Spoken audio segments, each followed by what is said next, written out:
La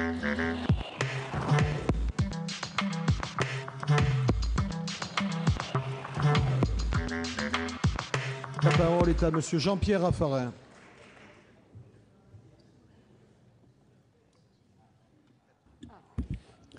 Monsieur le Président, Mesdames les ministres, mes chers collègues, nous venons de vivre un débat intéressant, pour nous évidemment profondément décevant.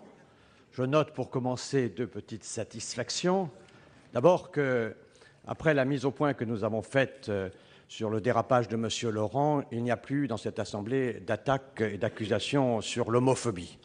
C'était quelque chose pour nous d'inacceptable. Nous ne serions pas restés à ces débats si les choses avaient continué comme ça. Je remercie tous les collègues du respect réciproque que nous avons pu sur ces sujets développer.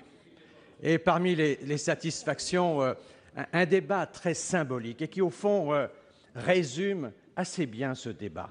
Ça a été le choc des talents latinistes entre Jean-Jacques Hyest et Jean-Pierre Sueur. La bataille du nominatif contre l'accusatif. Et au fond, ça c'est un point très important. Et finalement, ça résume assez bien ça. Le camp du nominatif, le camp du nom, le camp du sujet. Le camp de l'accusatif, le camp de l'objet et de l'accusation. C'est une boutade, mais c'était simplement une réponse à une joute dans laquelle vous aviez l'un et l'autre développé. Je veux poursuivre en disant, comme je l'ai déjà dit, qu'il y a là, dans ce texte, d'abord une faute politique, une double faute politique. Le premier, c'est au fond, première faute majeure, c'est qu'alors que le pays est sous un choc social majeur, que le chômage depuis 22 mois augmente et qu'il va continuer à augmenter puisque les actions lourdes qui devraient être engagées ne sont pas engagées, que cette souffrance sociale est la première des souffrances de la société, on ne donne pas le sentiment que c'est la priorité du législatif et de l'exécutif. Nous sommes en plus dans une crise morale, qui est une crise majeure, qui attaque toutes les institutions, qui nous attaque les uns et les autres, dans ce que nous avons de plus cher, notre éthique, et au fond, nous donnons le sentiment d'apporter des réponses à côté des préoccupations des Français.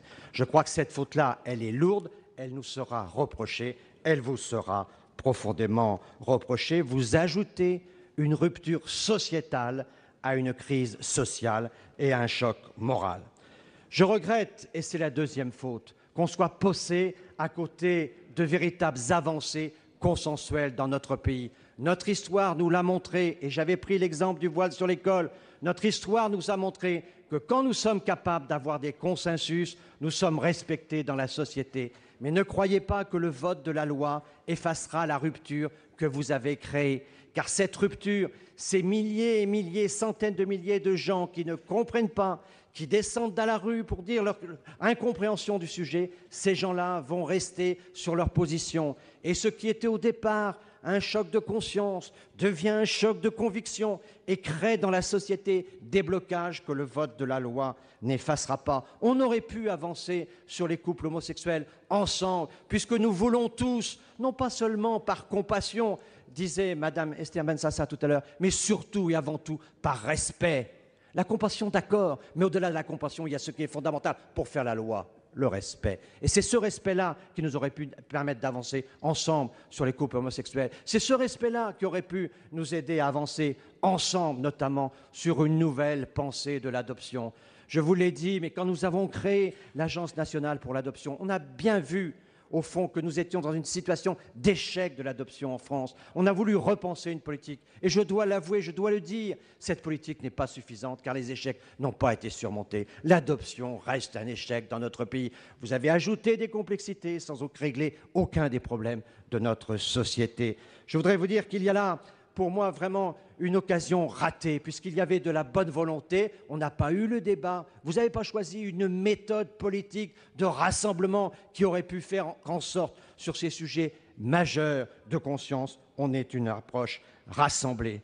Mon dernier mot est pour exprimer un regret sur une dimension de notre débat qui a assez peu existé, mais que je veux mettre dans ce débat. C'est la dimension spirituelle du sujet. Je crois, ça a été dit, il y a eu quelques oppositions sur est-ce que l'enfant est reçu, est-ce que l'enfant est désiré. Mais je crois qu'il est les deux. René Char avait cette belle phrase « Aimer, c'est vouloir que les choses soient ce qu'elles sont ». C'est-à-dire qu'il y a cette partie de volonté, mais il y a cette partie de réalité. Et cette partie de réalité, certains l'appellent l'immanence, certains l'appellent de différents noms, mais c'est la conscience d'une réalité qui nous est quelque part imposée parce que plus grande que nous. Le lien entre le père, la mère et l'enfant est un lien de nature historique qui nous dépasse. Sommes-nous légitimes pour toucher à ce lien d'humanité dans ce travail législatif? C'est ma grande pétition personnelle.